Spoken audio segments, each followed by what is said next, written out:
Welcome in to the Rockies Insider. I'm your Rockies Insider, Patrick Lyons, breaking down the first home series victory for the Colorado Rockies this season, looking into some of the players that are going to be trade candidates ahead of the July 31st trade deadline, and if they help or hurt you final few weeks just before no more trades can be made at the big league level anymore, and the Rockies close out their opportunity for improving the future of their franchise. Felix, the first one in, welcome to the show. The Rockies, think about this. They were only the third team since 1969 division series to have no home series wins prior to the All-Star break, joining the 1969 Montreal Expos and the 95 Twins, coincidentally enough. In fact, they're only the second team in that span to fail to record back-to-back home wins ahead of the break since the 2001 Reds. And yet they pull off their first home series victory by taking 2 of 3 from the Twinkies, winning on Friday and Saturday night, a 3-game home winning streak. In fact, Sunday, we're not able to get the job done in the 7-1 loss. Had they been able to do that, it would have been the first series sweep at home since last May, when they took down the at the time, reigning World Series champions, Texas Rangers. This weekend also saw the return of Ezequiel Tovar. After he missed 34 games with a left oblique strain, he missed 26 games from mid-April to mid-May with a left hip contusion, and he is back. With him in the lineup, it definitely improves the length of the roster, the length of the starting lineup, and gives you that much more confidence that the Rockies could win a ball game. His 2 games he played this week did allow Colorado to emerge victorious. And despite the fact that the Rockies already have 75 losses before the month of July is over, they have not been mathematically eliminated yet.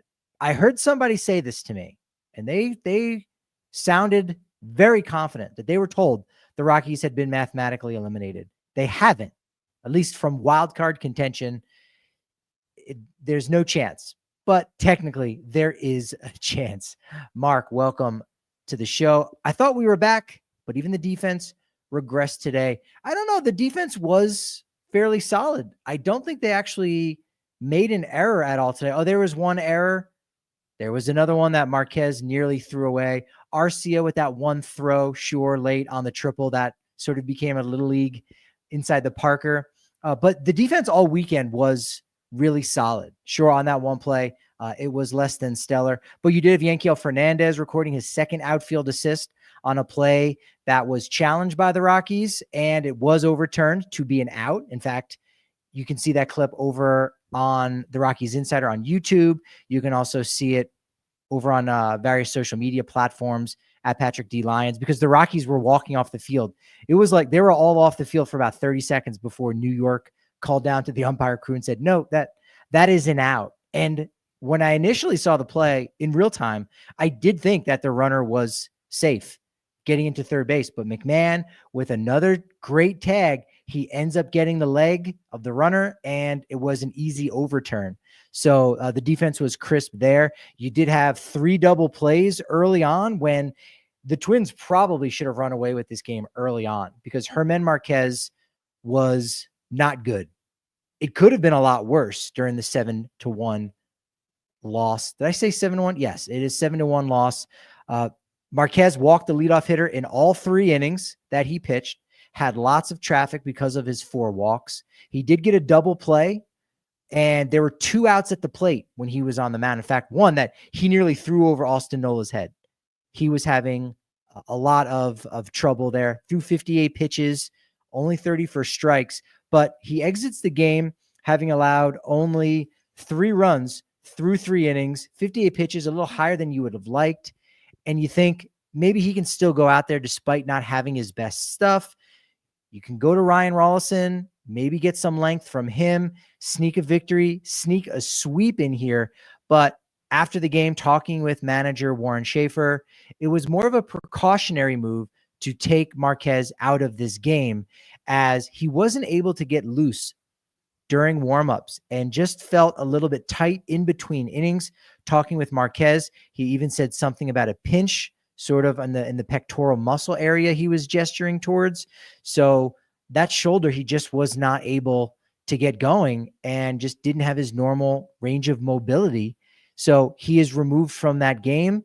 We'll wait and see what happens if he is able to make his next start. But if he's not, and if he is placed on the 10-day IL, if he's placed on the 15-day IL, because pitchers have 15 days, not 10, that effectively closes out Germán Márquez as a trade candidate before the July 31st trade deadline. A guy that in his last 7 starts, he got a little bit of help with a lot of unearned runs. In his last 7 starts, still has just a 3.31 ERA, arguably one of their best trade chips, because Ryan McMahon, as much as you're getting from him defensively and offensively, he shined this weekend. But as much as you're getting on both sides of the ball from Ryan McMahon, you do have $32 million to pay him over the next 2 years beyond this season. Márquez, a rental, a cheaper rental. And if he has something going on with the shoulder and he needs a time on the IL, that takes away one of the Rockies' 2 biggest trade chips to help repair, revitalize, and rebuild this organization. Very unfortunate for their franchise from that perspective, and unfortunate for Germán Márquez in his first full season back from Tommy John surgery. Rhino, you anticipated Rymack heating up at just the right time as the trade deadline approaches. Do you think Rymack finally gets traded? I think it might happen. I think it will happen this year. Last year, to be honest, last year was the first time that McMahon's name was on the docket. There wasn't these conversations in 2023 because that was only the Rockies' first 100-loss season. And sure, a lot of people in front offices around baseball would have looked at the Rockies roster and said, I don't care if you only, quote unquote, only lost 100 games once. This is a roster that is not going to compete in future seasons. It's a roster that in 2021, I said, was not a roster that was going to be competing in future seasons and would require almost all of their prospects to pan out. And as it's turned out, many of them have not panned out through 2025. So you could have had this conversation back in 2023, but you did just sign him to an extension ahead of the 2022 season.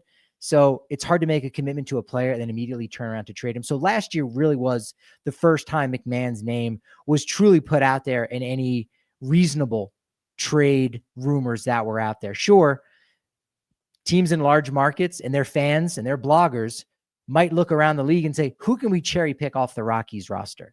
Let's get a Jordan Beck. Let's go ahead and let's see if we can turn a Chase Dollander into a closer. I'm being overly dramatic, but there are fans and bloggers in markets around the country, large markets, that would look and say, hey, that's reasonable.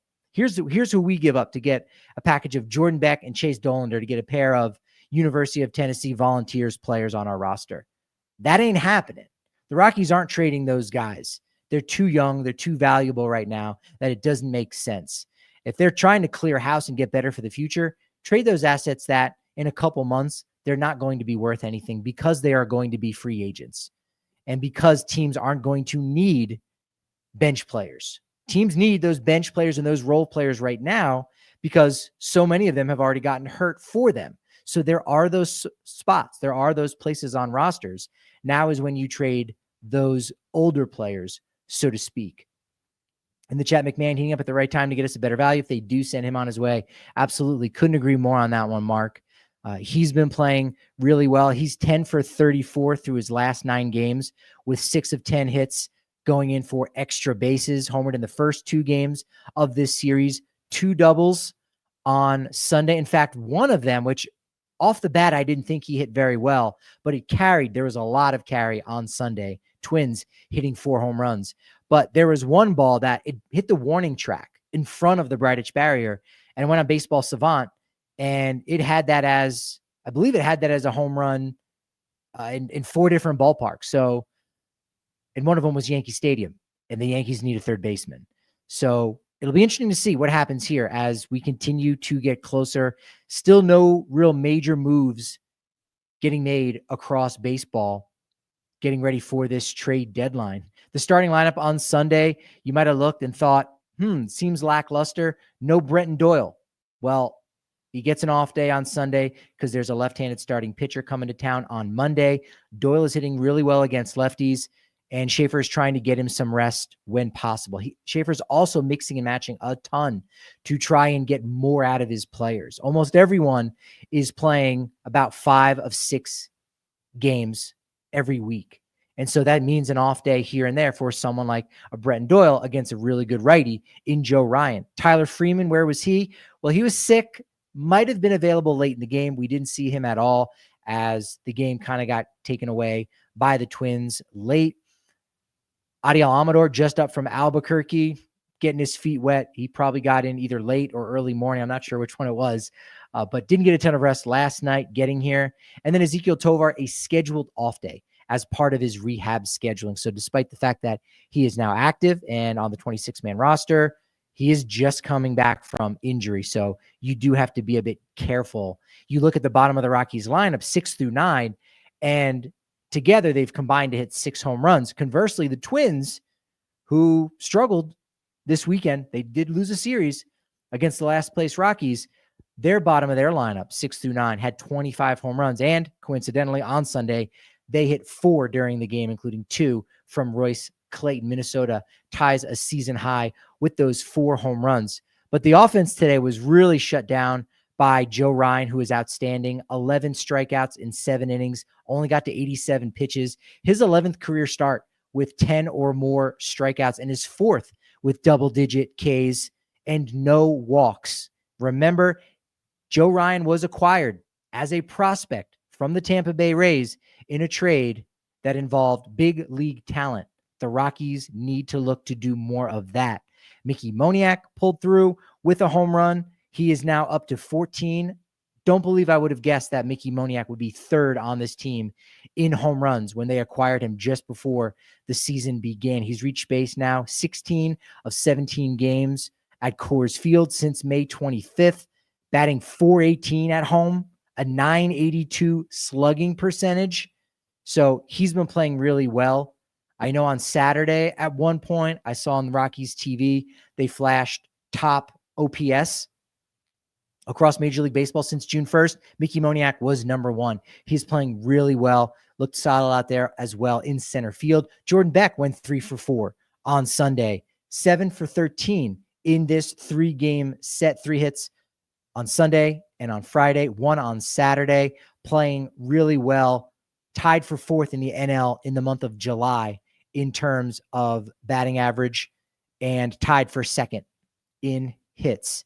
Getting back to the chat, do you think Rymack now wants to go play for a contender and that is motivating him to play well? No, Ryan McMahon wants to play well because he wants to play well. He wants to earn his contract. He wants to be a leader for these young players. So getting traded or not is really irrelevant.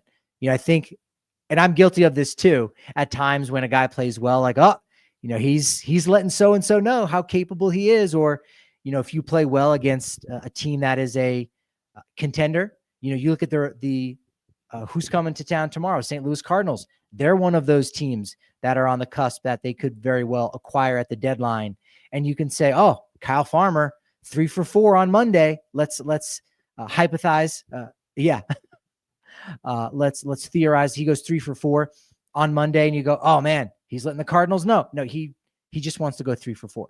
He wants to hit. He wants to play. So that's just a narrative sometimes that can build in media. But Ryan McMahon wants to win. He is a leader on this team. He spoke on Saturday after the wins to secure the Rockies' first series victory at home. And he said, yeah, we had a meeting where we talked. We kind of aired some things out. Everyone needs to hold everyone accountable. And you really saw that play improving.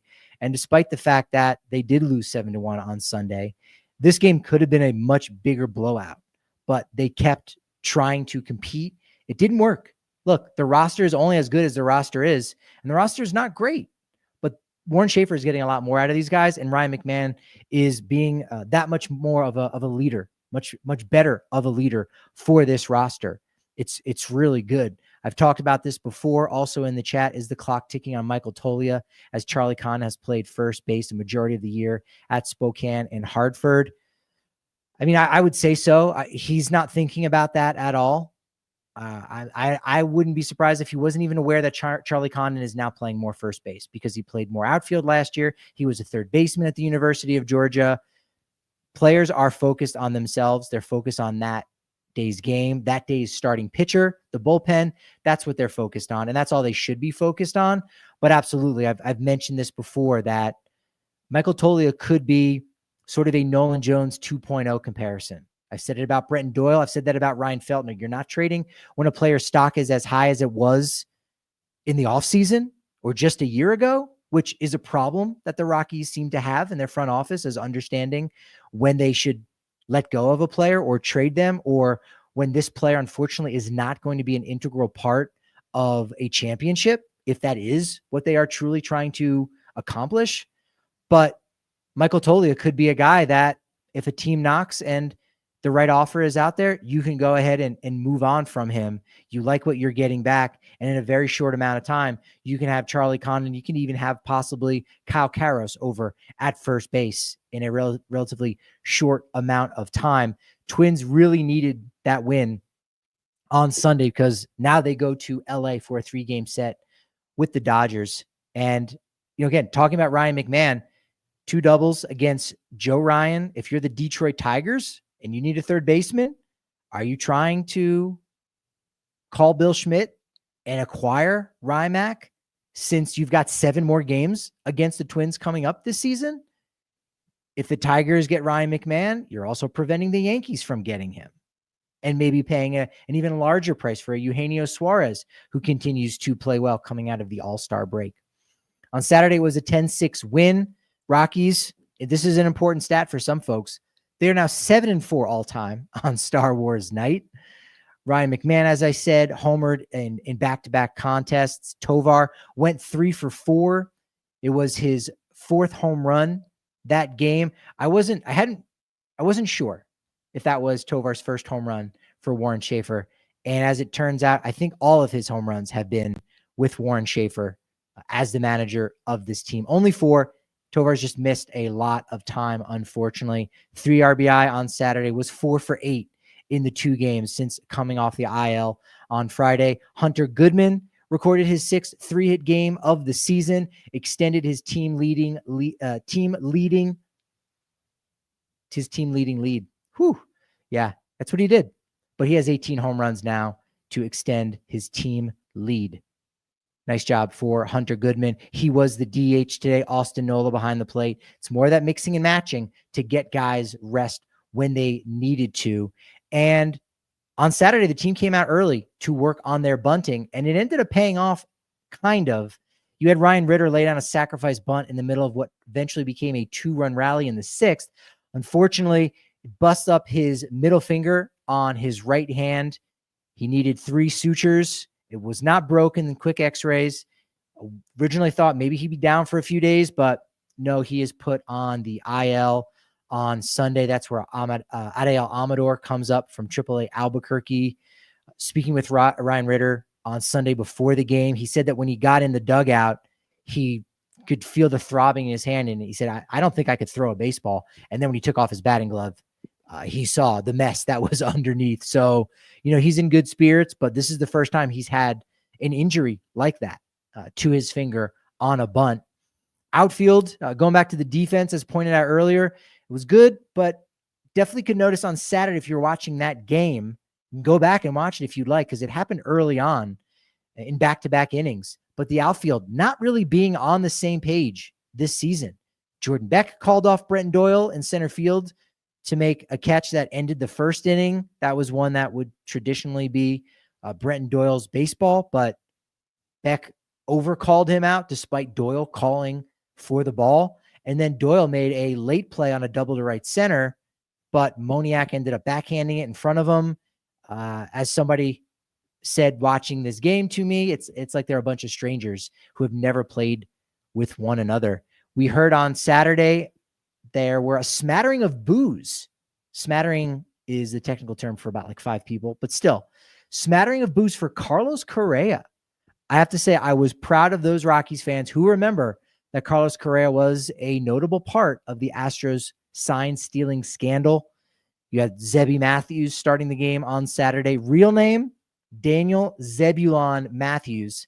Now, he's from North Carolina, which does have a Zebulon, North Carolina. That's actually where a very old affiliate for the Rockies are from, the Carolina Mudcats. They play there. And no, if you know your Colorado history, which I hope you do, Zebulon Pike, who is credited with discovering Pikes Peak, has nothing to do with Zebulon, North Carolina.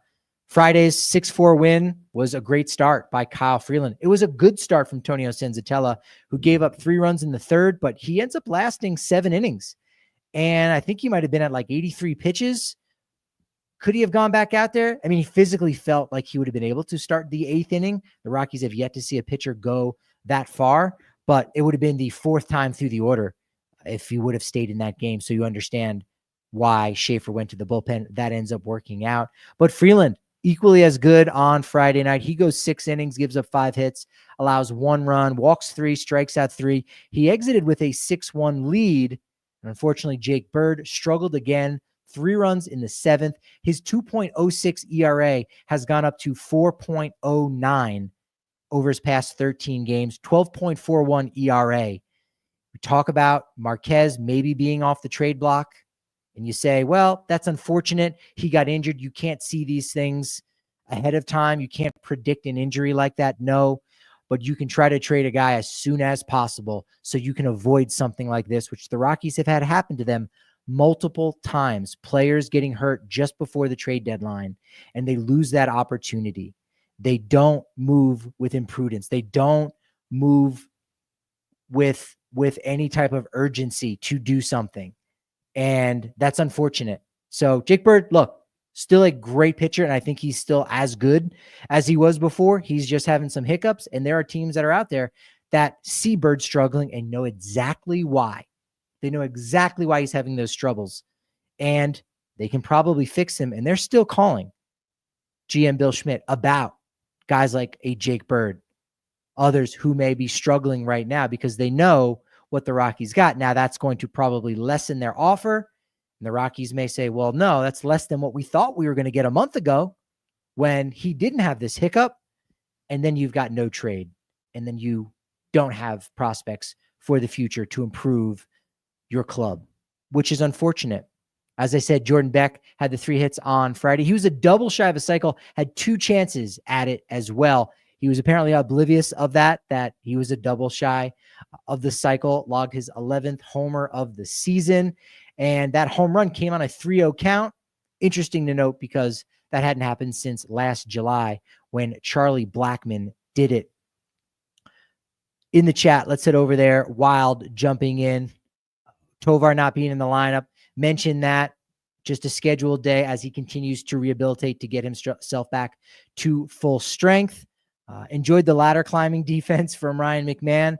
Yeah, he went up and got one, and I think he exchanged words with Byron Buxton at one point, friendly words, and he quipped like, "Hey, sorry, Buck. Like it's just too bad." Felix saying, "You think we trade one of the veteran starting pitchers this year?" Well, Gomber right now might be the only guy in the rotation if this injury to Marquez is serious enough. Doesn't have to be serious, but serious enough that if he's on the IL, or even if he's going to need to miss a start, what team wants to acquire a guy that may immediately need to go on the IL? And even if they are that desperate for a body with upside, keep in mind, Marquez still has some upside, even if he is banged up right now, but that's going to lessen your return. And the Rockies just might prefer to keep Marquez around a little while longer, maybe extend him, maybe re-sign him in the offseason, rather than taking 10 cents on the dollar, because unfortunately he's hurt right now. Gomber, I don't know who he's going to really be able to help right now. It's going to be a team that basically doesn't have a lot of depth right now in their rotation, guys down in AAA, players coming off the IL, because Gomber is struggling right now. So it's really just a lot of the relief pitchers, where I think any of them, there's going to be several teams that would be excited to have a Jake Bird, despite his recent struggles, a Tyler Kinley, Jimmy Herget being one. I will say that in speaking about the trade deadline, there was some fun scuttlebutt because in the press box, in the clubhouse, because we did see a surprise suitcase, a secretive suitcase that we didn't know if someone had gotten traded or not. And so far, no trade. So it's a nothing burger. That's the other thing. You can see something and you might think it means something. No, you just saw something that maybe resembled something, but it doesn't mean it is that thing. A couple final musings. Tyro Estrada, when Tovar came off the IL, Estrada went on the IL with the sprained left thumb, retroactive to July 11th. Not sure actually why it wasn't retroactive to July 7th, the last game he actually played in. The question is, will he have enough time to show that the thumb sprain isn't an issue and that a playoff contender could take a chance on acquiring him? That also remains to be seen. That could be another trade chip taken off the block. As Patrick Saunders pointed out, Tovar and Estrada were supposed to be the double play duo for Dick Monfort's all-time great infield defense, and yet they've played only 3 games together, May 30th through June 2nd, all of which came on the road. So we've yet to see that fantastic defense together here at Coors Field. We did see Cody Freeman making his debut, brother of Rockies Tyler Freeman. He was promoted to the Rangers on Saturday, came in, got to pinch run. Cody and his brother Tyler are the 459th set of brothers to play in the majors. Do you remember when Elihuris Montero hit a baseball nearly 600 feet against Trevor Bauer? In Japan, me neither. It was less than 400 feet. Not a big deal, folks. Star Wars night had a 35-minute rain delay. Darth Vader came out onto the field and then immediately started pouring rain. I think we know what was going on there. And you know what was impressive? Folks stuck around. Great crowd, even after about a 35-minute delay, 42,000 in the building. If you like stats, here's a good one that I dug up playing around on Baseball Reference on StatHead. How many Colorado Rockies in the first half have had 17 or more homers, 4 triples, 18 doubles, and 50 or more RBI in the first half? Not very many. Hunter Goodman is one of them. The last one before him, Charlie Blackmon in 2019. Trevor Story did it in 2016 and 18. Arenado in 2017. Cargo did it twice, 2012 and 2013. Todd Helton only once, 2003, and Ellis Burks in 1996. Gives you an idea of how good Hunter Goodman has been in the first half. He continues to play well to start the second half. This was an interesting note in the Rockies game notes. Colorado's 35.5 games behind first place Dodgers entering Friday night's game stood as the second largest gap behind a division leader at the All-Star break by any major league team since 1969. Ahead of only, or rather it was ahead of, no, it was behind the 2018 Baltimore Orioles, which, keep in mind, the 2018 Baltimore Orioles intended to be bad. They were tanking. And say what you will about their 2025 and how things have not been going well for the Orioles, but by tanking those 4 seasons, it did result in back-to-back postseason appearances and an AL East pennant. So it served a purpose. There was a goal in mind. And the Orioles, despite not winning a World Series yet, they were able to accomplish their goal by losing for a purpose. Cardinals come to town Monday, 3-game set, 51 and 48 entering Sunday.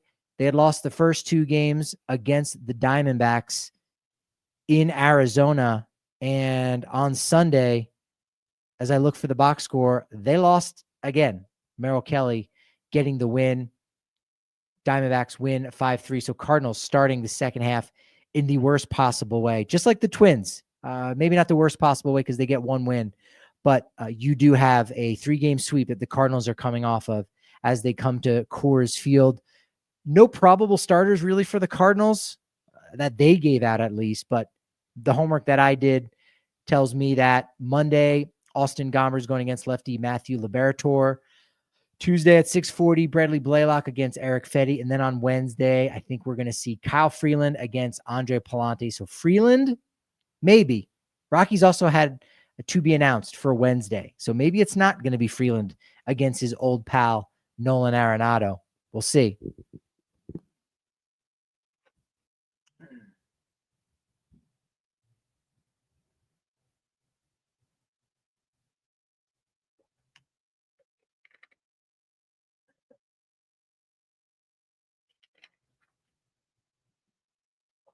Sunday Night Baseball.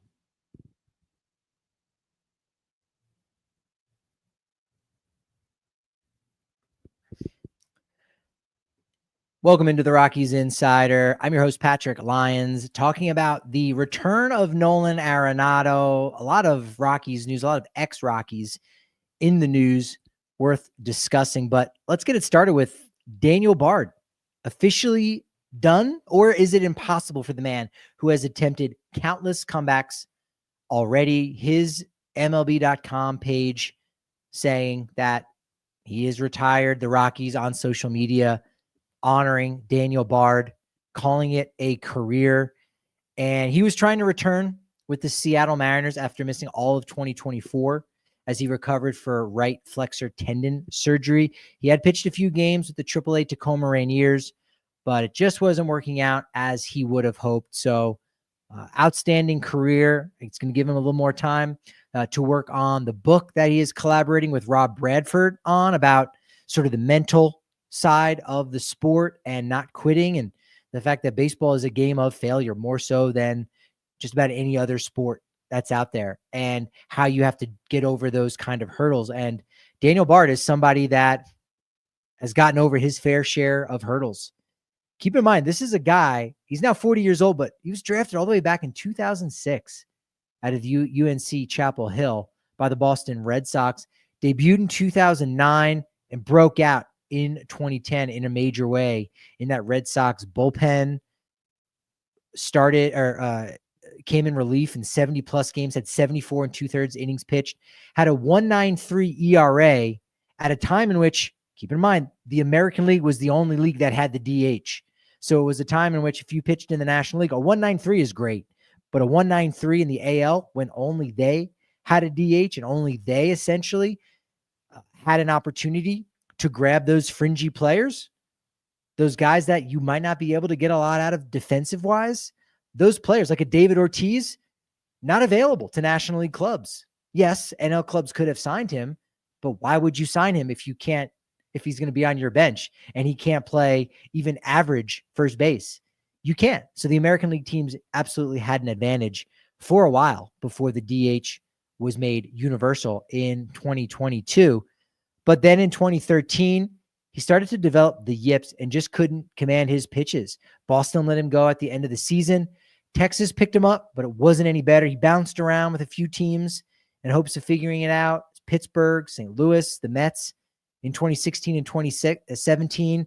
And then he was sort of unofficially retired at that point. He served as a mental strength coach for the Arizona Diamondbacks. And while throwing in the outfield with a few of the D-backs, some of the players noticed he still seemed to have it. He had that thing, and he decided, yeah, you know what? Let's do this. Rockies in 2020 gave him an invite to spring training on a minor league deal, and he did not pitch well. Bard was not good at all. Only had a handful of outings, as you do in spring training. 3 1/3 innings pitched, 21.60 ERA. And then the pandemic hit.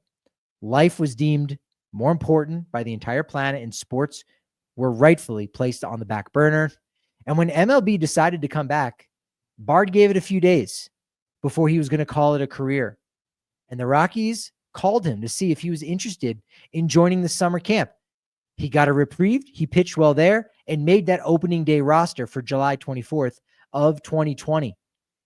He pitched so well that he earned Comeback Player of the Year for that 2020 season. Then in 2022, his third year with the club, he legitimately had one of the greatest seasons by a Rockies reliever ever.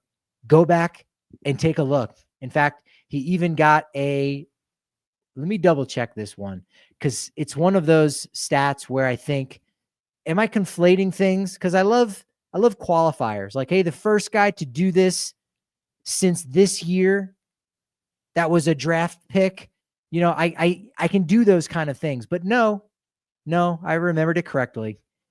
He pitched so well, asterisk, that he got an MVP vote. Yeah, he got a 10th place vote. Actually, it might have been before the 10th place vote, but he got a top 10 vote for MVP in 2022, in a year in which the Colorado Rockies lost 94 games and finished dead last in the NL West. That vote was given to him by a Rockies writer.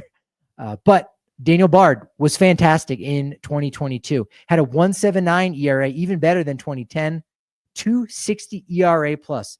He will also go down as the last pitcher to have an at-bat for the Rockies. Game 161 in 2021, before the universal DH was instituted before the 2022 season. I believe it was also in the black vest. So how about that for a trivia answer? It was Daniel Bard, the last pitcher to have an official at-bat for the Colorado Rockies before the DH came about.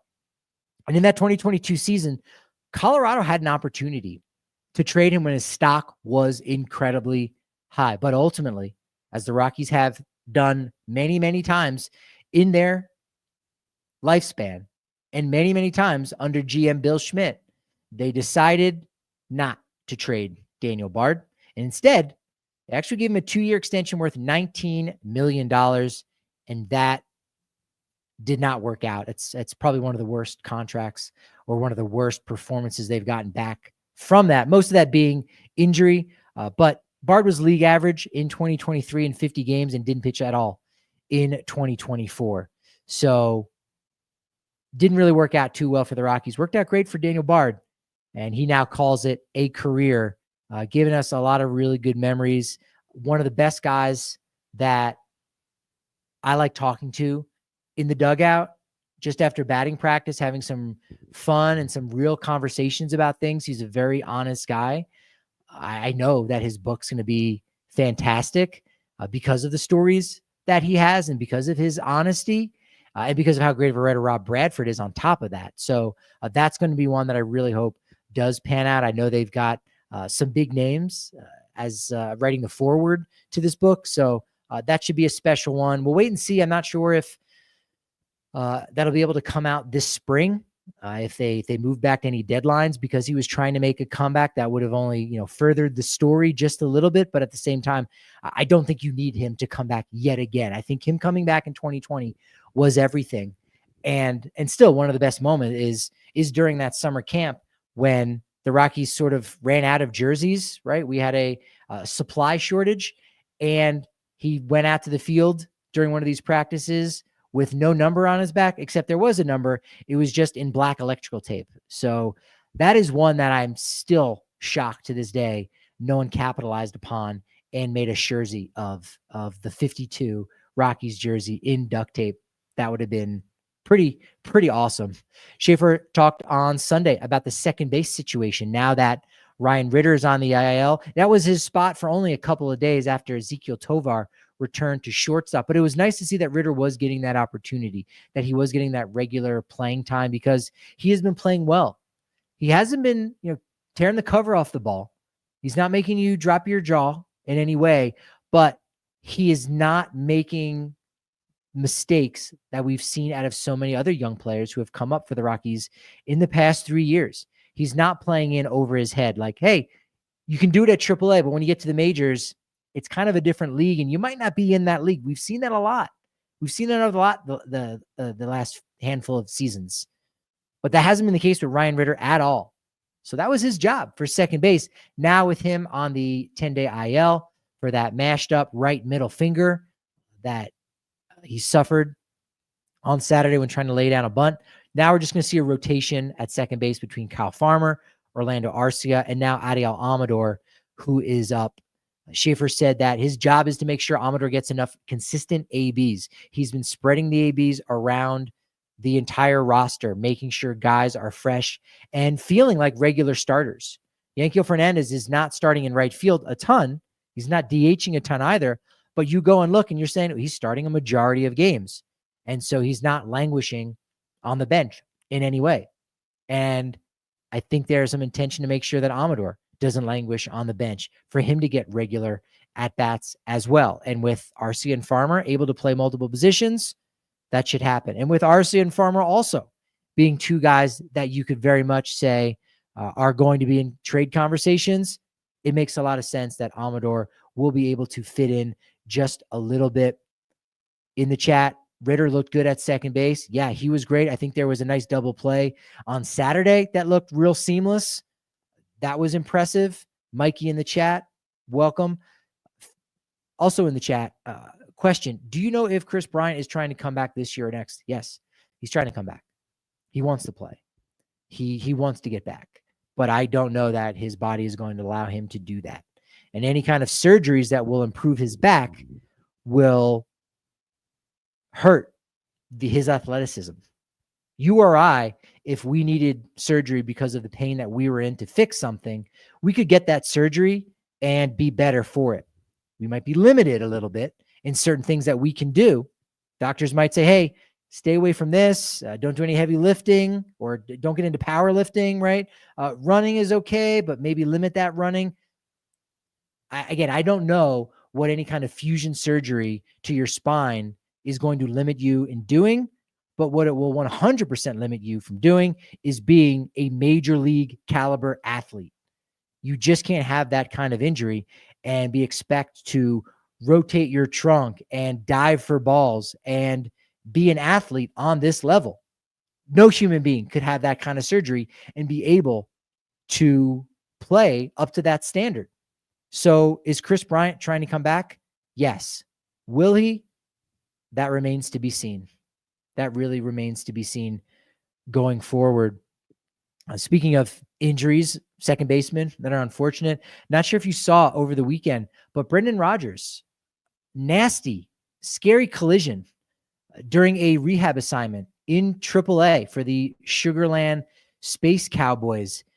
When I originally heard it, I imagined it was a shallow fly ball to right field. When you think of a collision and two players going at it with a second baseman, you imagine a ball in shallow right field, right fielder's coming in, second baseman's going out, boom, collision. No, this was a ground ball that was on the shortstop side of second base that Rodgers went down to kind of get, but the shortstop was already there. He didn't get out of the way in time, and it just knocked him silly. And it's unfortunate because this collision resulted in not only just a nasal fracture for B-Rod, but a concussion.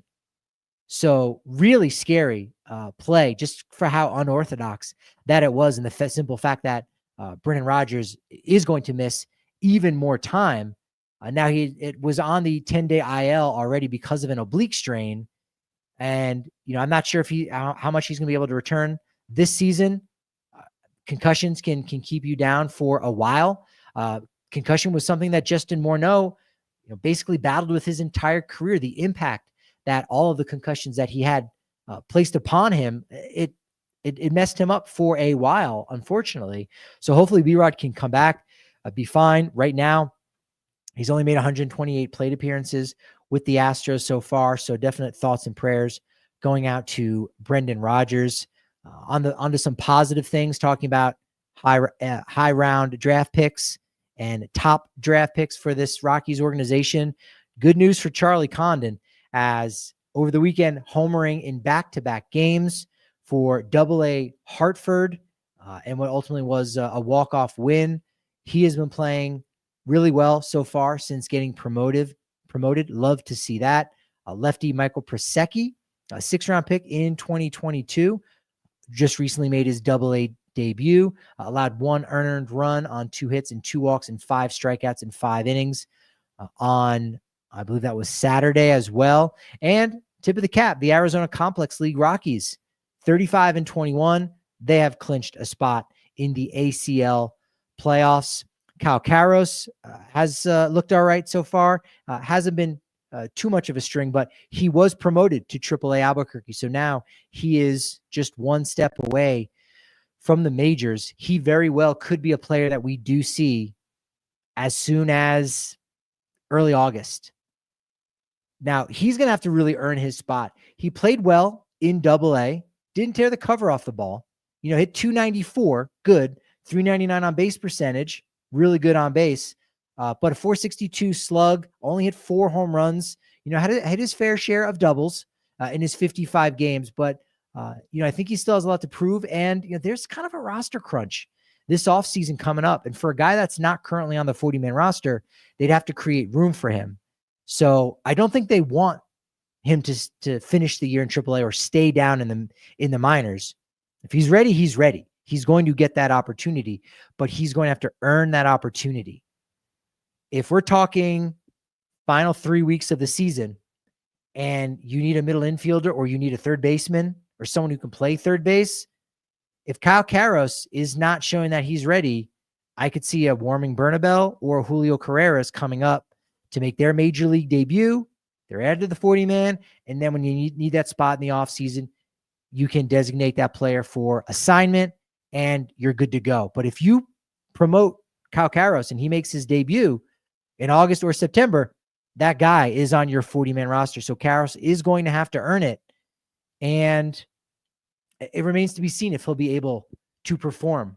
I think I would probably lean towards him performing in Albuquerque and earning that spot, but he's going to have to knock loud because roster spots are coming at somewhat of a premium this off season.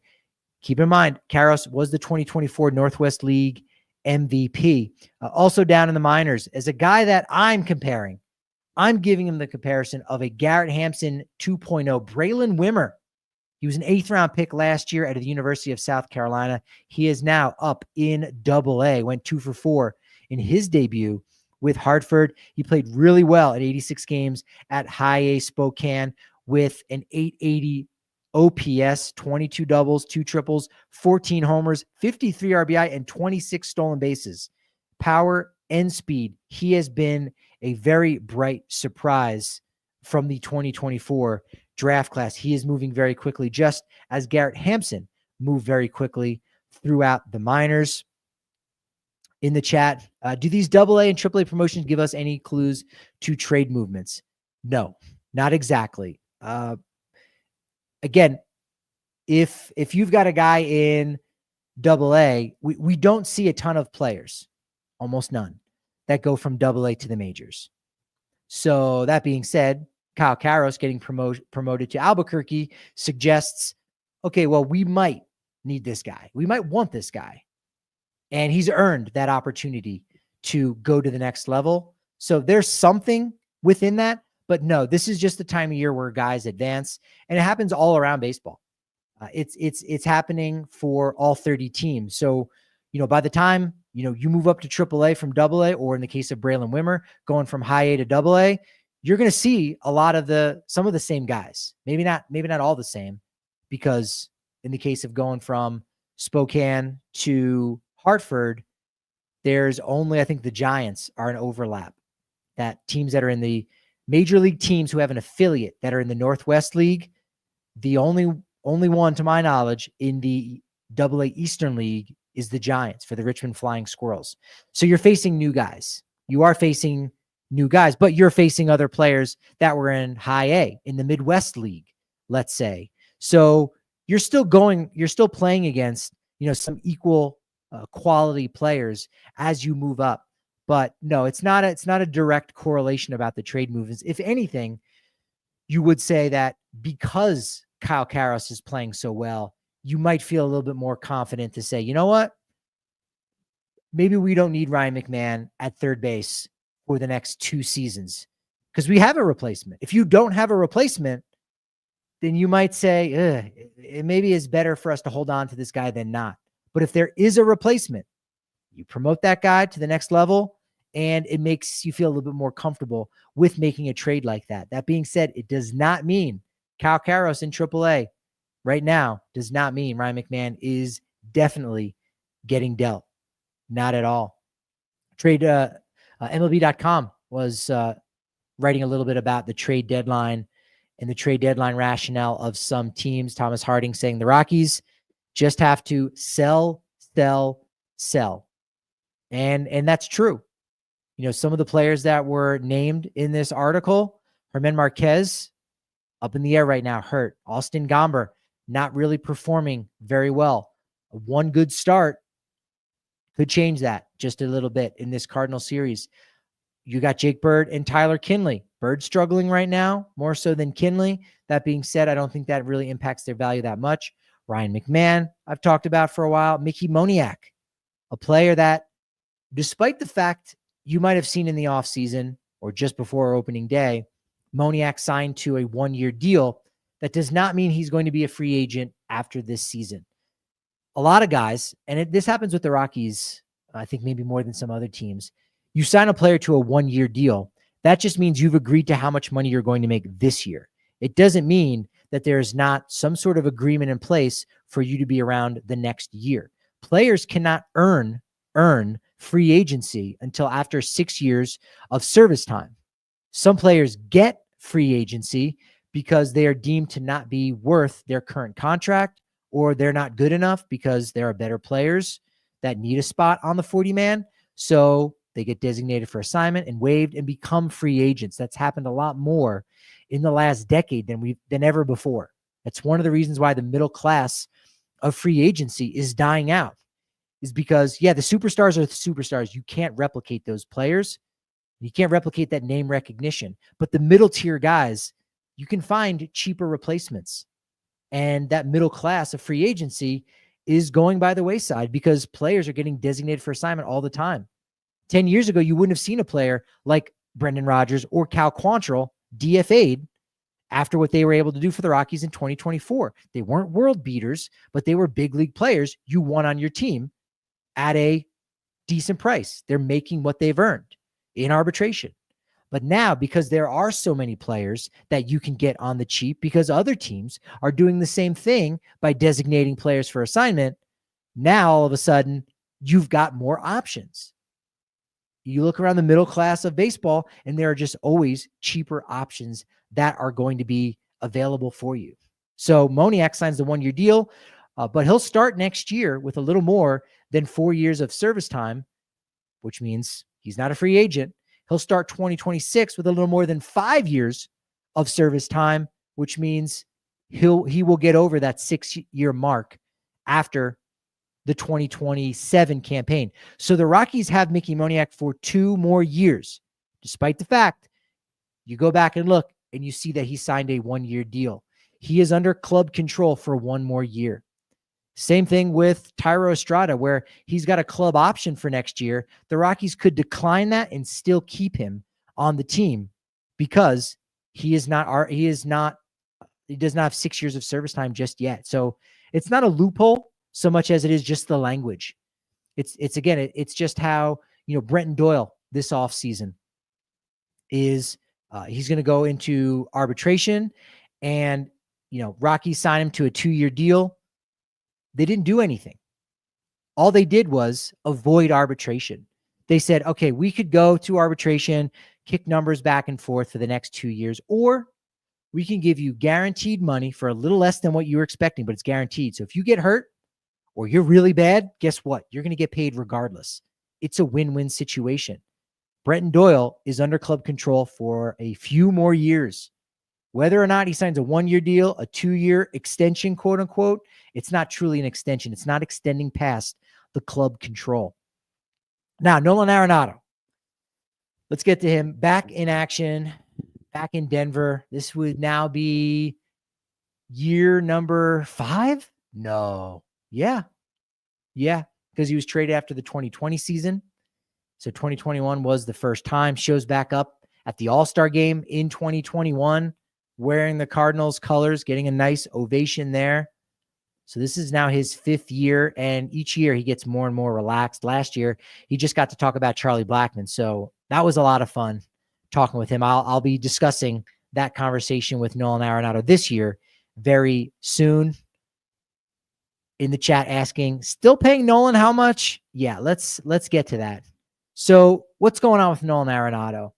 The last 2 years, not great. First time since 2014, Arenado has not been an all-star, both 2024 and 2025. 2014, keep in mind, was only his 2nd year in the major, so he wasn't that known commodity. He is now. He was a finalist for the Gold Glove Award again last year, but he wasn't in 2023. So he has not won since 2022. He just hasn't been the same since 2022, where he was nearly the MVP. I actually thought he had a very strong case, but Arenado stumped for his teammate Paul Goldschmidt, said this guy should be the MVP. So Arenado ends up finishing 3rd. But you look at him and you say, oh, man, he's really deteriorated. This is what happens when players get older. It is absolutely natural. He's still above the average in terms of third baseman in regards to offense and defense. Yeah, he's still there, Longevity-wise, that remains to be seen. But when you talk about this trade from early February of 2021, I say February because that was when it became official, but those of you that were on the Emergency Live podcast with me back when I was with DNVR, we talked for 2 hours, it felt like, breaking down that immediate trade when Ken Rosenthal said, hey, this trade's going down. And you look at what the Rockies got, and it was bad. It was bad. Austin Gomber, the last player, still with the team 4 years after the trade. And he's been a serviceable number 3-4 starter, but it's hardly what you want for a future Hall of Fame third baseman who is still in his prime. Elias Montero is in Japan, and I think there's a few of the prospects still kicking around the minors, but they are not young prospects anymore. I think the $50 million that the Rockies kicked in is really what makes this such a lopsided deal, because it was something that continued to hurt and impact this team and their spending. And if you look and said, well, what if you had that extra $5 to $20 million that you don't have to send to St. Louis? What are you now putting that towards with this franchise? 3 consecutive 100-loss seasons correspond with free money for the St. Louis Cardinals coming out of the pocket of the Rockies. Could Colorado have gotten Gomber, Montero, the 3 prospects for Arenado just straight up? 100%. And maybe that would have been the best they could have done. Maybe that would have been the best they could have done. But the $50 million is the thing that I think has really hamstrung this organization more than anything. Maybe even more than the Chris Bryant contract, believe it or not. Arenado's legacy, has it improved? Has it worsened? I don't think his legacy has worsened. Not at all. Has he slowed down? Yes. Is he going to be considered the greatest third baseman of all time? Absolutely not. He's behind Mike Schmidt easily, and George Brett, Wade Boggs, Eddie Matthews by a lot. If you like Jaws, which I do, it has him as the 19th best third baseman of all time, just ahead of him, Manny Machado at number 18. Manny Machado is a guy that isn't slowing down that much, and you can see a long career ahead of him. Just got 2,000 hits before the All-Star break. 1,000 more hits is a lot more to get to, but I could see Machado getting there eventually. Arenado, best days behind him. Could he have one more bounce back season? I mean, we saw Paul Goldschmidt do that in his mid-30s. Could Arenado do that? I think so. I do think so. But when you look at Jaws, which is a format, an algorithm, if you will, created by Jay Jaffe of Fangraphs, who does an amazing job comparing players from all generations to give you a feel for how good they were during their time. As the 19th best third baseman of all time, Arenado is behind 4 players who are not currently in the Hall of Fame, and 2 of them do get discussed a little bit more than the other 2. Greg Nettles, Ken Boyer, who we've seen recently on some Veterans Committee ballots, Buddy Bell, Buddy Bell, former manager of the Rockies, and Sal Bando are all ahead of him and not in Cooperstown. But that is not the be-all, end-all for the conversation, though. Just because there's players ahead of you at your position doesn't mean, well, it's impossible for you to get in. Because, again, Jaws is just a helpful tool, and plenty of Hall of Fame voters do not care about it at all. And we've seen that with some of the ballots that have actually gone out there. So what's next for Nolan Arenado? He's got 2 more years on his current deal. That 2027 deal was part of an extension. So he'll get $27 million next year in 2026. $5 million comes from Colorado. That's their last of their payments. And then in 2027, when he gets $15 million, the Cardinals foot the bill for that entire thing, because that was tacked on after, when there was an option, an opt-out in Arenado's contract. So 2 more years he's going to be playing. We know that for sure. And then beyond that, that'll be his age 37 season. Sure, that's on the older side of things, but there are guys that still can play well and still can contribute after that. Could he play at age 37 and beyond? Absolutely. Right now, he's 49 homers away from 400 career homers. Don't know that he needs to get there exactly because of how great he played defensively. I'm not sure that he's going to get there. 49 for a guy that's been, under 20 consistently the last 3 years. I don't know. It's going to take him a while. it might end up being really close. If he does play into age 37, maybe even age 38, if he's got to do that to get to 400, sure, fine. He might not want to. Again, I don't think he needs 400 RBI. He's going to reach 1,200 RBI. That's easy, but I don't know that he needs to reach 400 home runs. It just doesn't need to happen. How much does Nolan versus Ryan McMahon's defense numbers match up so far this season? That's a good question. I don't have those in front of me right now. McMahon playing great defense. Arenado has been really solid again this season defensively. So, that's been his calling card. Not as good as when he was with the Rockies when he was a young man, but he's a guy still very capable. And on a contending team, he's a veteran guy that can take some young players under his wing. So still plenty of value for Nolan Arenado. Good to see him back at Coors Field, as always. Not done yet.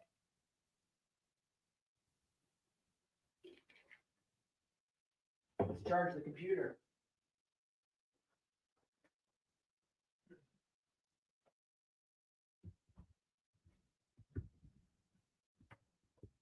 You might notice I got the window closed behind me. I don't think I can open it, though. There's a reason why.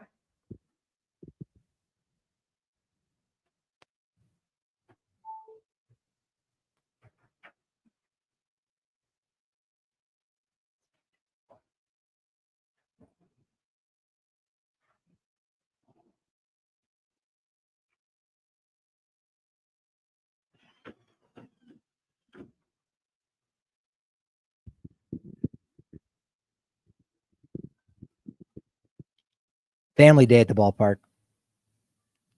And they were playing some music that probably would have gotten this whole stream taken down because I don't own the rights to that music. So I had to close it up. There you go. Now you can hear the natural sounds of Coors Field again.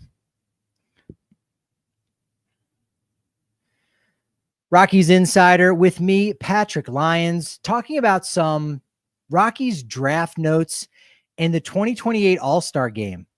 Why 2028? Well, because it could be the All-Star Game we remember being played in and around the Summer Olympics in Los Angeles. No, seriously, there is some work that's being done behind the scenes on that. But for the Rockies draft right now, as much as there are some fans, and this is true, I think, of every fan base, there are some fans that think, oh, so-and-so doesn't like me, doesn't like our team. They are biased against my team. It's not true. It's not 100% true because, sure, there are exceptions to those rules. There's always going to be exceptions.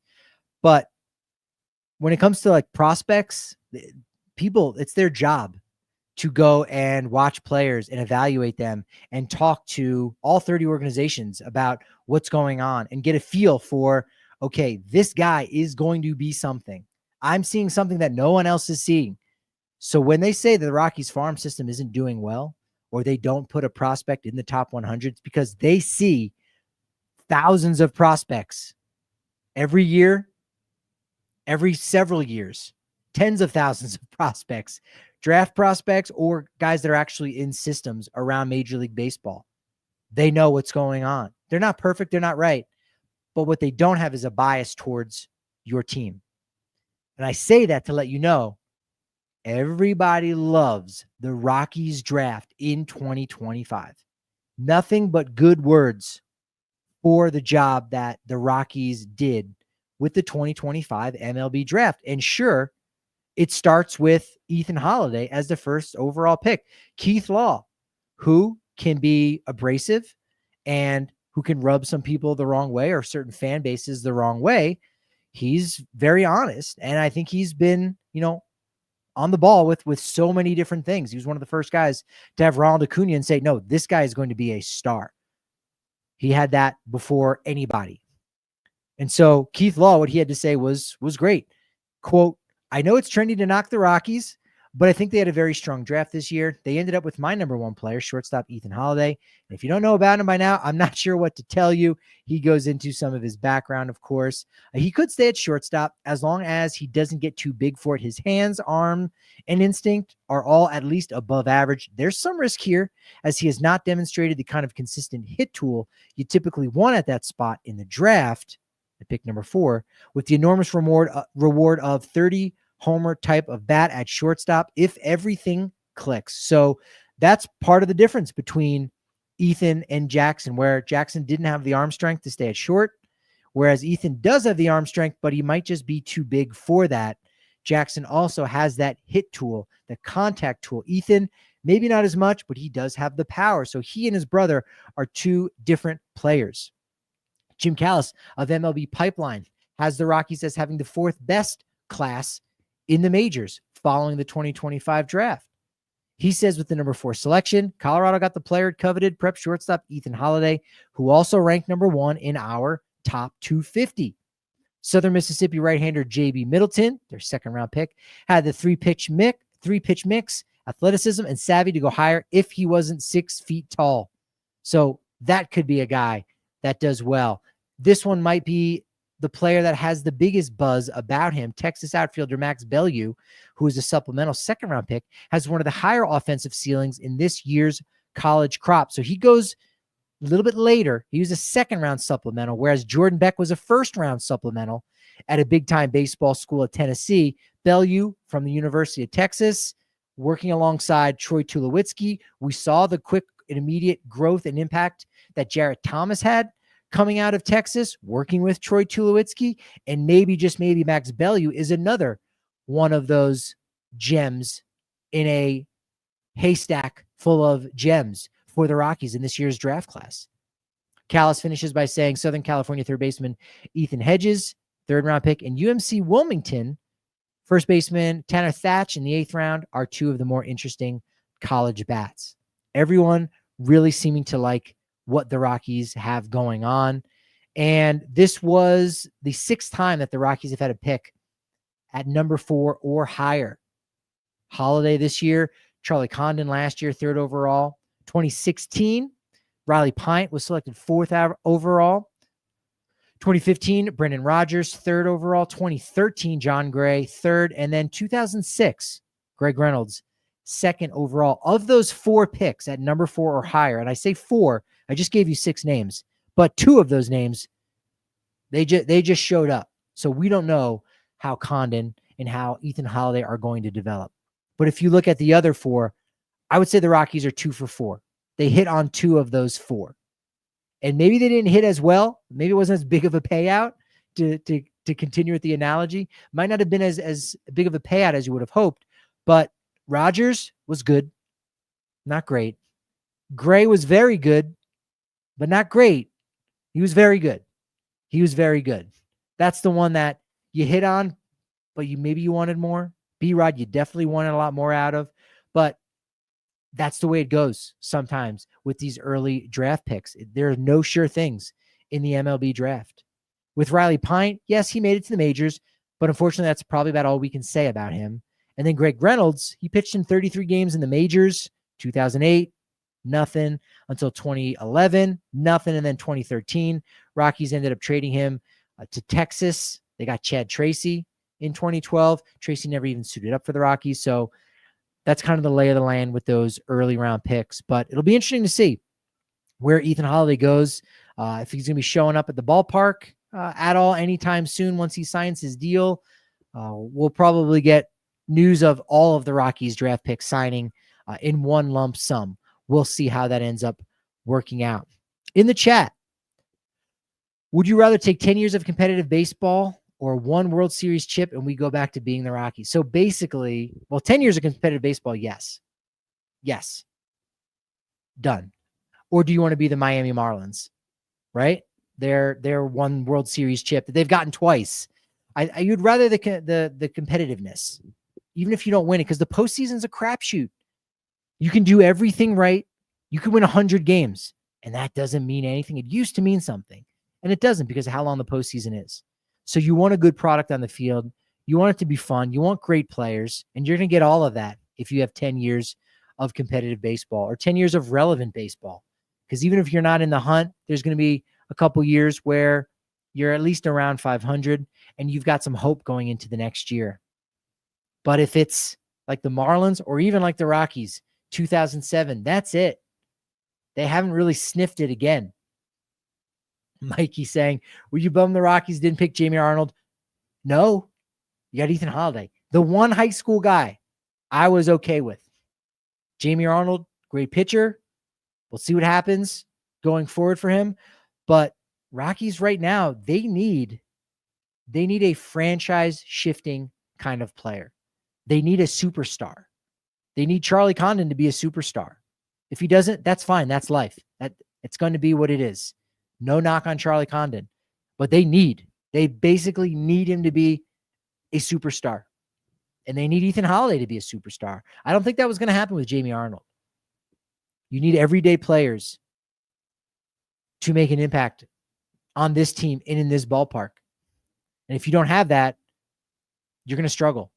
And so very much okay with Ethan Holliday going forth. Absolutely. Zero doubts, zero worries. I'm not even going to remember. No, I will remember. I don't forget things. I'm like an elephant in that way. I was going to say I'm not going to remember Jamie Arnold was the guy because, look, it shifted, and it shifted in the Rockies' favor, getting Ethan Holliday. So that is a good thing.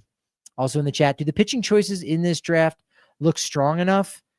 For the Rockies, that's a great question.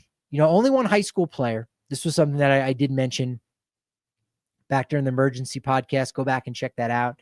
The immediate moments after Ethan Holliday was taken, and the moments after talking with Ethan Holliday and Matt Holliday on a Zoom call with a handful of folks that cover this organization. And you can see that over on the Rockies Insider channel on YouTube. But JB Middleton, okay, going in the second round, and then you're grabbing a few bats before you get to the pitchers. So I don't think the Rockies grabbed as many upside arms. Some of their best arms, I think, are relief arms, which is not great. You know, is this possibly a change in philosophy or a philosophy that they have gone back to? Because they've had a lot of success drafting hitters. They've had more success with the hitters than they had with pitchers in the draft. So are they saying, look, let's grab the guys that can bop. Let's see if we can kind of, in the aggregate, perhaps recreate the Blake Street Bombers at some point and figure out pitching somewhere along the line. Make some shrewd trades, some crafty trades. I don't know. You know, could they have seen that in this year's draft and saying, well, this is kind of a weaker college class. And this wasn't I don't think a strong draft year as a whole. So, you know, I'm not sure if every time their name came up, they were leaning, you know, both ways. They had a pitcher and they had a hitter that they liked, and ultimately they ended up leaning towards the hitter. But if it was a pitcher that was available, I think the Rockies do always try to take the best available player that's out there, even in those later rounds. And so while they did that, I do think they ended up coming up a little bit short on some of the pitching for the organization going forward in this year's draft class. But if Ethan Holliday is a superstar, you can figure out all the rest later, right? There's some new second half promotions I noticed on the Rockies schedule that some I don't remember seeing before, but thought they were worth talking to you about today. August 2nd against Pittsburgh, Excel LED nightlight. They'll give you that on your way out. I don't think they've done that in the last few seasons. Could be wrong. Faith Day, August 3rd, post game. August 15th against Arizona, they're giving away a City Connect reusable bag. First 10,000. It's a bright, colorful bag like the City Connect 2.0 uniforms. So that looks cool. August 17th on Sunday against Arizona. It's a lunch bag for the first 10,000. Gray bag with a purple top and a Rockies logo. That's about it. Then it gets interesting. August 29th against the Cubs. Giveaways on all 3 days against the Cubbies. How about this? On Friday, it's a City Connect beach towel. First 10,000. August 30th, a basketball jersey. First 15,000. That's getting you a little bit intrigued, right? Unfortunately, it does not look good. To be honest, it looks like a slap job. They just put their Rockies mountain logo on it. It says Rockies on a black jersey, but it really looks just like a sleeveless shirt more than anything. Could have done maybe a little bit better on that. People, I think, might like it though. Still, people might still like that because it's different. And then on that Sunday, August 31st of Labor Day weekend, Tote Bag by Colorado Wildlife Council. Love that one because I used the one from last year a lot. So I'm low-key hyped for that one. I use that one a lot. September 19th, you get the 2026 magnet schedule, which I am ecstatic about. I love my magnet schedule. Tim Pimmel knows what I'm talking about. Magnet schedules are the best one. I use that more than anything. Every day I'm walking by my refrigerator. I'm looking at the schedule, figuring out what am I doing next week? What's going on with this series? Do I want to travel on the road for that one? And then in the off season, you're dreaming about these games. And Bobby Witt comes back to town. I missed Bobby Witt last year. I accepted games, helped out a friend, and did a baseball tournament for the entire week in the summer last year. I have yet to see Bobby Witt play with my naked eye. So I'm excited for that. I'll be on the magnet schedule. I'm going to see that for 2026. I'll be looking forward to that. That's a great one. I thought they usually do fireworks on the final night game of the year, but I don't see that currently on the schedule. We'll see how that plays out. There are also those special ticket packages that exist, but they're not free. It's there's a Los Rockies shirt. Got to pay extra for that. There's the Business of Baseball event. Highly recommend that. It's on the morning of a day game, but well worth it, where you get to talk to some folks in the front office, people that work doing all kinds of jobs for the Rockies. That's a really cool, insightful experience. It's something, now that I think about it, they should film and maybe put on YouTube, put on their channel for other people to see. Then again, maybe you're not going to buy a ticket because you're going to watch it, but it's really informative. Highly recommend that one, especially if you know a young person that wants to maybe get into this industry and work in either sports media. There's not too many sports media people. Probably might just be Jerry Schemmel, but just work in professional sports. I highly recommend that. There's the Harry Potter jersey. That's part of the special ticket package. A Denver Nuggets basketball jersey. It's just navy. It's whatever. There's still Brewfest coming up. And then the Grateful Dead with a really cool looking shirt on the schedule. So some good promotions. Yeah, there you go in the chat, the Nuggets package. So that one's a neat one. I like that. That's cool.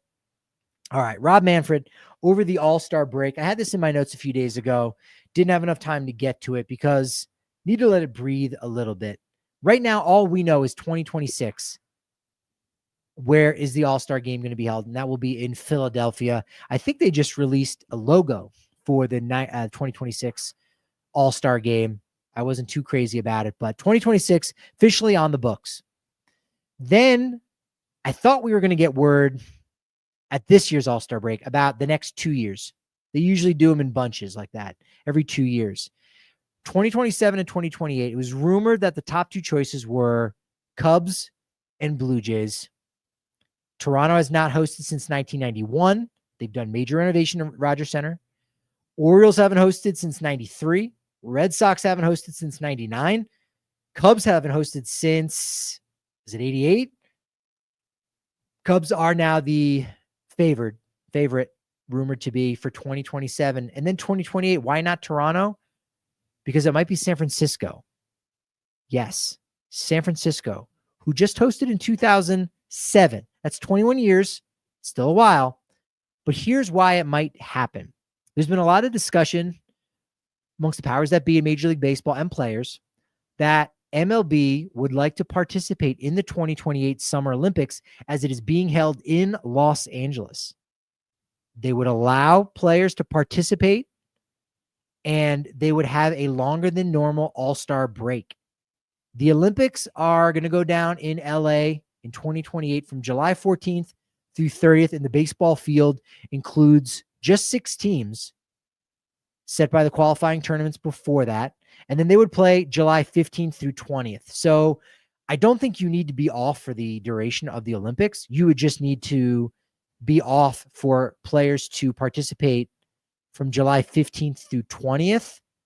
Would players need to be with their team by, say, the 13th, maybe even the 12th?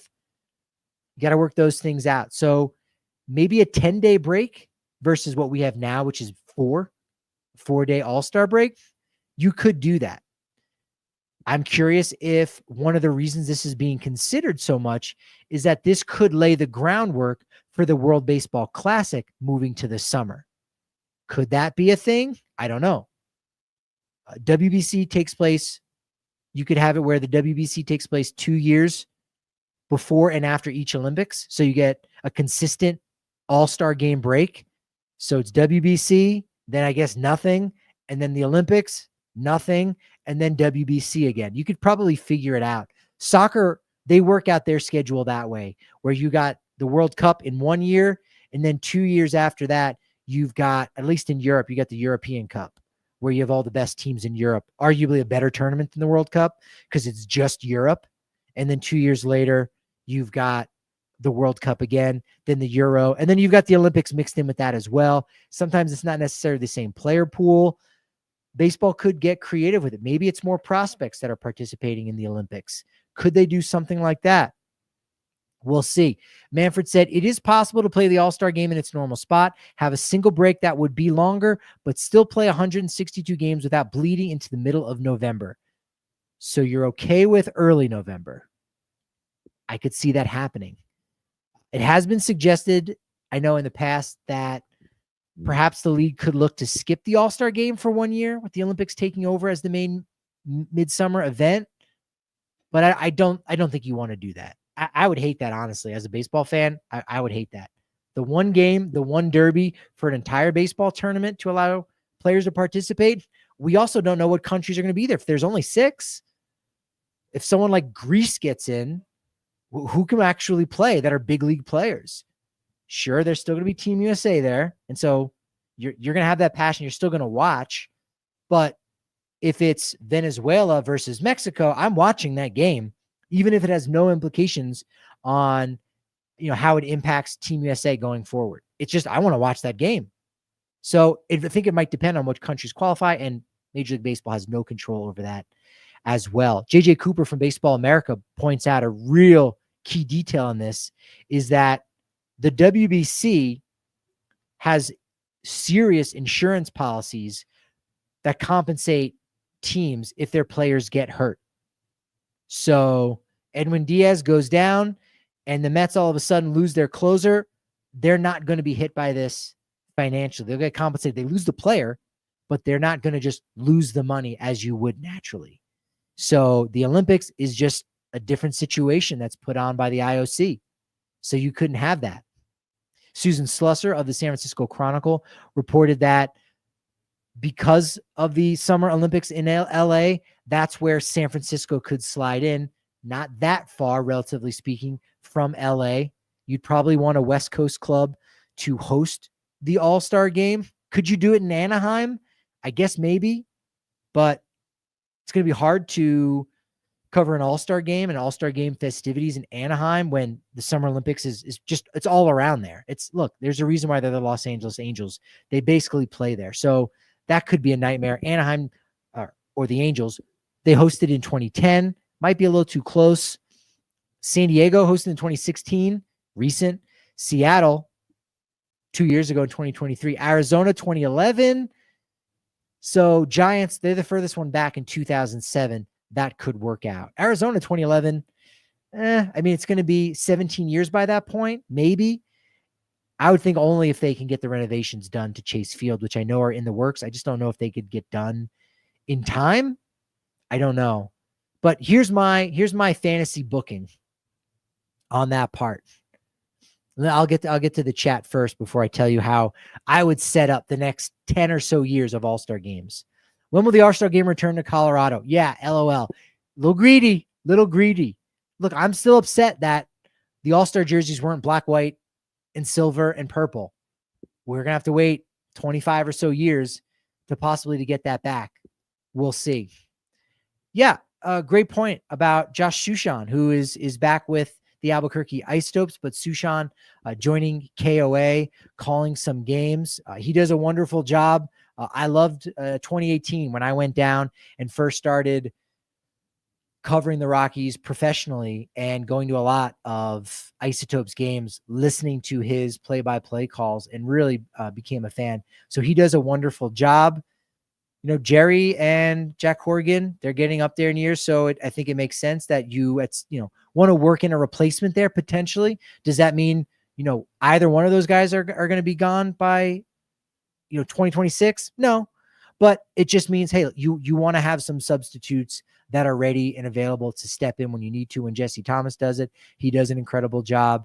But yeah, it was great seeing Josh Sushan for the first time outside of Albuquerque. I shouldn't say the first time. I've met with him before in Denver, but he does a wonderful job. He was great. So hopefully, if you listen to that, you enjoyed that.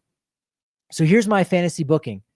This is the next 7 All-Star games. Here's where they should go. 2027, Wrigley Field. 2028, Oracle Park. Let's go with the Olympics and MLB players participating in LA. 2029, Rogers Center. 2030, Fenway Park. We're back there. 2031, the new ballpark in Las Vegas. How about Baltimore for 2032, the 40th anniversary of Camden Yards? And then 2033, we're going to another new ballpark. We're going to the new stadium for the Chicago White Sox. And why 2033? Well, because it will be the 100th anniversary of the first ever All-Star game, which did take place in Chicago at the original Comiskey Park in 1933. That's what I've got for the future All-Star games. And that's what I've got for you today. At Patrick D. Lyons, MLB, the Rockies Insider over on YouTube. Appreciate you dropping by and providing tons of momentum. But that momentum, as you know, is only as good as my next show. So, of course, I'll talk to you tomorrow. Thank you, chat. Much appreciated. Love you.